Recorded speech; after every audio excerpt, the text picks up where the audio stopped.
कोई समय हम भी रहते थे अहंकारों में, हम भी आदमी थे, हम भी इंसान थे, और आज यहाँ पड़े हैं रास्ते में, आने वाले जाने वाले ऊपर पांव रख करके जाते हैं। चलने वाले चल संभल कर, हम भी कभी इंसान थे। अहंकार नहीं करना चाहिए। अहंकार बुरा होता है, अहंकार खराब होता है। अहंकार की परिणति यही होती है जो हड्डी की बात बताई गई और घास की बात बताई गई, यह अहंकार का परिणाम होता है। बंधुओं, नम्र होकर झुककर रहना चाहिए। अहंकार किया था एक साधु ने, जिसकी चर्चा भगवती सूत्र की चल रही थी,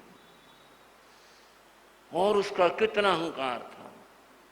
कार्तिक श्रेष्ठी के प्रति उसने ये कहा, ये मेरे सामने झुके, जैसे मेज रखी ऐसे कमर बनाए, और मैं इसके कमर के ऊपर थाली रख करके और फिर भोजन करूं। पता नहीं राजा की क्या मजबूरी थी, राजा ने अन्याय भरी बात को कैसे स्वीकार कर लिया। कई तरह की बात होती है, डर भी होता है, कभी साधु श्राप दे दे, साधु नाराज हो जाएगा, होगा कोई मामला। राजा ने आज्ञा दे दी, कार्तिक भाई गुरु की ये बात पूरी कर दे तू, तेरा तो सौभाग्य है जो गुरु ने तेरे को ऐसा मौका दे दिया, और किसी को ये मौका नहीं दिया। कार्तिक जानता था कैसा सौभाग्य। सब भरी सभा में सबके सामने, और मेरा इतना बड़ा अपमान हो रहा है, राजा कह रहा है तेरा सौभाग्य। राज आज्ञा का उल्लंघन कैसे हो, पता नहीं क्या दंड हो जाए, क्या बात हो जाए। उसने समय और स्थिति को समझ करके ऐसा कर लिया, और साधु ने अहंकार में आकर के उसकी कमर पर भोजन की थाली रखवाई और फिर भोजन किया। अर्थात जो विरोधी हैं वो मेरे पांव में पड़ते हैं, मेरा आगे झुक कर रहते हैं। ये अहंकार था। इस अहंकार की बात मैं अभी कबीर के शब्दों में कह रहा था, कबीरा गर्व न कीजिए, अहंकार नहीं करना चाहिए। और साधु साधु होकर के अहंकार कर रहा है। साधु का अहंकार का तो कोई मेल ही नहीं। एक संसारी अज्ञानी है, वो अहंकार करे किसी भी बात का, यूं तो नहीं कह सकते ठीक है, लेकिन संसारी है, अज्ञानी है, कर रहा है, पर साधु को तो करना ही नहीं चाहिए। शास्त्र में आया, अठहिंग मय ठाणे, 8 मद स्थान होते हैं। मद नाम अहंकार का है। 8 जो हैं वे मद स्थान होते हैं। उसमें पहला मद स्थान है जाति मद। भारतवर्ष में बड़ा जातिवाद रहा, आज भी है। मजबूरी में लोग नहीं बोलते, अंदर में तो रहे, आज भी है। कुछ लोगों को अपनी ऊंची जाति का बड़ा अहंकार है, पर ये सरकारी नीतियां कुछ ऐसी बनी, वैसे उपदेशों से लोगों ने अहंकार नहीं छोड़ा। जाति का, ऊंची जाति वाले, इन ऊंची जाति वालों की अब तो बात इतिहास के पन्नों की हो गई, पर ऐसा जमाना रहा जो मैं आपको बताने लग रहा हूं। अगर एक सीधी बात, ब्राह्मण के लिए ऐसा आया, जा रहा था रास्ते रास्ते, सामने से अगर कोई चतुर्थ वर्ण का व्यक्ति आ जाता तो वह बराबर से गुजर नहीं सकता था, उसको रास्ता छोड़ करके दूर खड़ा होना पड़ेगा। और यहां तक पढ़ने में आया, अगर कोई बात कहनी होती तो क्या भाषा होती थी? ओ पत्थर, रास्ते से हट जा। सुन रहे हो आप? इंसान को क्या कहता है, क्या कहा जाता है? ओ पत्थर! उस आदमी को पत्थर कह करके भाई कहना तो बड़ी दो भाई रास्ते चढ़ ले, कुछ ये तो कहना बड़ी दूर की बात होगी।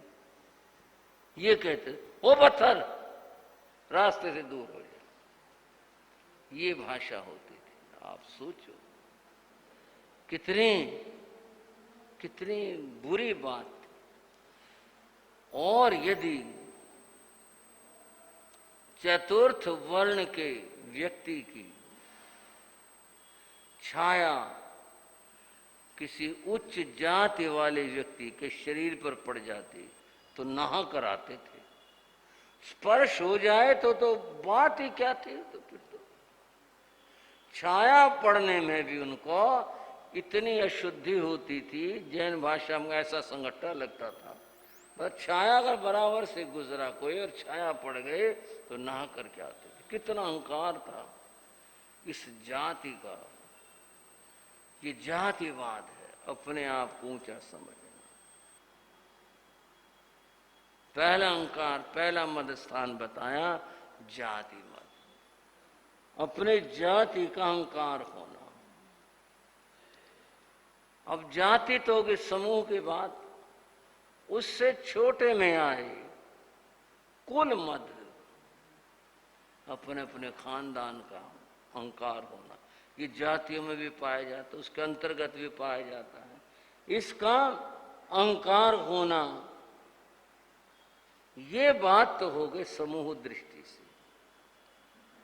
अब बात है शरीर की दृष्टि से। बलमद, रूपमद, ये दो शरीर के अहंकार हैं। कोई ताकतवर है, उसको अपने ताकत का अहंकार होना। जिसको बल मत ताकत अहंकार है, वो दूसरे आदमी को क्या शब्द कहूं, बड़े ऐसे बतानी पड़ती है कहने को, कीड़ा मकोड़ा मानते हैं। आदमी नहीं समझते, ताकतवर दूसरे को समझता ही नहीं। क्या है ये मेरे सामने, मैं मार कर कैसे कर दूं, ऐसे कर दूं, कुचल दूं, रगड़ दूं, ऐसी सी बात है। बल मद। और बंधुओं, रूप का ये भी एक व्यक्ति का बल, अहंकार होता है। अपने सुंदरता का बड़ा भारी अहंकार होता है, बहुत अहंकार होता है। ये दोनों शरीर से संबंधित अहंकार हैं। पहले दो समूह के थे, अब ये दो शरीर के अहंकार हैं। और बंधुओं, और भी अहंकार हैं। कैसे? तपमद और श्रुतमद, ये साधुओं के हैं। वैसे तो तप कोई भी कर ले, परंतु जो बात सामूहिक हो यही है कि ज्ञान और तप, ये दो बात बताई, इनका अहंकार होना, अपने तप का अहंकार होना। मेरे बराबर, मेरे समान और तपस्वी कौन हो सकता है, इस बात का अहंकार होना। और बंधुओं, ज्ञान तो सारे विकारों को दूर करता है, परंतु कभी कभी यूं भी होता है इस ज्ञान का आदमी को अहंकार हो जाए। तपमद और श्रुत ज्ञान का मद, दो ये बताए अध्यात्म के अहंकार। जो अध्यात्म में जो साधु जो गृहस्थ हो, अपने ज्ञान का कईयों को बड़ा अहंकार होता। मेरे सामने कौन क्या जानता है, क्या पता है उसे, इस प्रकार का अहंकार होना। और बंधुओं, दो अहंकार और बताए गए, वो है लाभ और ऐश्वर्य। लाभ व्यापार में है, किसी कार्य में सफलता का होना लाभ है। कोई भी कार्य, उसमें अगर सफलता मिली तो व्यक्ति को बड़ा अहंकार हो जाता है। ऐश्वर्य, अपनी संपदा का अहंकार होना, मैं कितना ऐश्वर्यशाली हूं, मेरे पास कितनी संपदा है, इस बात का अहंकार। ये 8 अहंकार बताए। और ये अहंकार जीव को दुर्गति में ले जाते हैं। अहंकारी को कोई सद्गति नहीं होती। अहंकार तो व्यक्ति के, उसकी आत्मा के पतन का कारण है, पतन का रास्ता है। जो अहंकारी होता है वह, उसका एक दिन अवश्य में पतन होता है। और जिसने अहंकार को जीत लिया उसने सच्चाई को समझ लिया। महाराज भरत, उनकी विजय यात्रा चल रही थी। 6 खंड, 6 खंडों का साधन कर रहे थे। विशाल उनके पास सेना थी, हाथी, घोड़े, रथ, पैदल, बहुत विशाल सेना थी। उनके पास कुछ रत्न थे। रत्न का अर्थ ये पत्थर वाले रत्न से ही नहीं है। रत्न से अर्थ है जो अपने वर्ग में श्रेष्ठ हो। ऐसे वैज्ञानिक उनके पास थे, ऐसी चीजें उनके पास थी जो आज के जमाने में आश्चर्य का कारण है। उन सबके साथ विजय यात्रा चल रही थी। आखिर एक स्थान पर पहुंचते हैं। आगे पर्वत खड़ा हुआ था, पर्वत शुरू हो रहा था। सेना ने वहां पड़ाव डाला। महाराज भरत के लिए आवास बनाया गया, उसमें ठहरे। सायंकाल में सेनापति आया और बोला, महाराज हमारी सीमा आ गई है, इसके बाद आगे की यात्रा नहीं है। क्यों, क्या बात है? आगे पर्वत पहाड़ है, हमारी सीमा यहीं तक, आगे की नहीं है। तो कल हमारी सेना यहां ध्वज झंडा लगा करके वापस चलेगी। ठीक है सेनापति, जो तुम ठीक समझते हो, कोई बात नहीं। सुबह हुई, दैनिक कृत्य संपन्न हुए। सेनापति आया, बोला महाराज आज वापस प्रस्थान है। ठीक है, इससे पहले कुछ आपको औपचारिकताएं पूर्ण करनी है। बताओ क्या? आपको चलना पड़ेगा। चलेंगे। सेनापति चक्रवर्ती को साथ लेकर